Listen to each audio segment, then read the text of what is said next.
आजादी के अमृत महोत्सव के एक हिस्से के तौर पर जम्मू और कश्मीर के एलजी मनोज सिन्हा ने सीआरपीएफ की एक साइकिल रैली को जम्मू से नई दिल्ली में राजघाट तक के लिए हरी झंडी दिखाकर रवाना किया। जम्मू से शुरू हुई रैली के अलावा जोरहाट, साबरमती और कन्याकुमारी से सीआरपीएफ की 3 दीगर रैलियों को भी पिछले कुछ दिनों में हरी झंडी दिखाकर रवाना किया गया।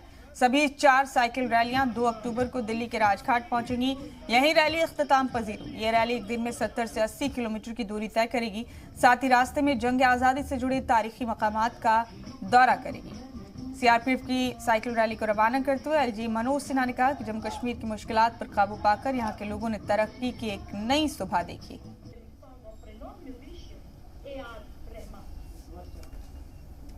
भारत सरकार ने इस बार आज़ादी का महोत्सव, अमृत महोत्सव मनाने का निर्णय लिया था, जो 75 साल आज़ादी के क्योंकि हमारे हो गए हैं। इसके पीछे बहुत ही उच्च कोटि की सोच गई है, जिससे कि सारे लोगों को जो बीच में साइकिल रैली के रूट में पड़ेंगे, वो लोग आज़ादी के स्वतंत्रता संग्राम से दोबारा से जुड़ेंगे। हम लोग जहां जम्मू से जम्मू से निकलेंगे और हमें राजघाट पे पहुंचना है, दिल्ली राजघाट पे पहुंचना है। और इस साइकिल रैली का जो मेन लक्ष्य है कि हम लोग आज़ादी का जो 75 वो है उसको अमृत महोत्सव को मना रहे हैं और देश के लोगों में देश की भावना के प्रति उनको जागरूक करना, आज़ादी के परम महोत्सव के बारे में उनको जागरूक करना इस रैली का लक्ष्य है।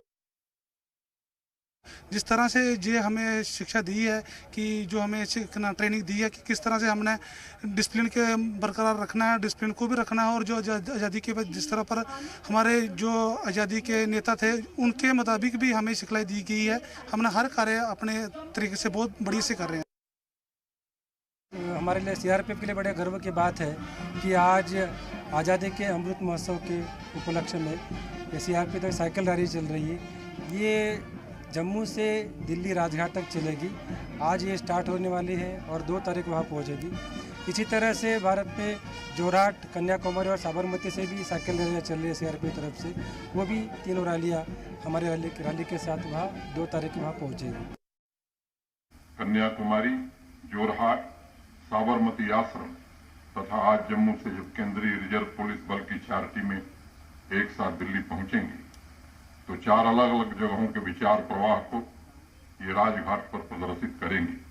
इस साइकिल रैली में हिस्सा ले रहे सभी जवानों से मैं कहना चाहूंगा कि आपका सौभाग्य है कि आजादी के इस अमृत महोत्सव में स्वाधीनता संग्राम की भावना के साथ नए सपनों के भारत के संकल्प को लेकर के आप इस महायज्ञ में शामिल हो रहे हैं।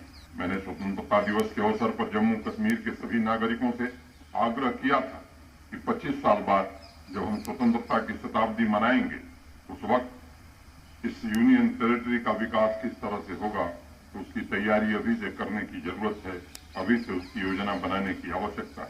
साथियों, जिस दिन आपकी साइकिल रैली दिल्ली पहुंचेगी, उस दिन एक और बड़े व्यक्तित्व, पूर्व प्रधानमंत्री श्री लाल बहादुर शास्त्री जी की भी जन्म जयंती। उनकी सत्यनिष्ठा और ईमानदारी असाधारण थी। मैं उनके 2 शब्द उद्धृत करना चाहूंगा। कहा था शास्त्री जी ने कि हम रहें या न रहें, लेकिन ये झंडा रहना चाहिए और ये देश रहना चाहिए।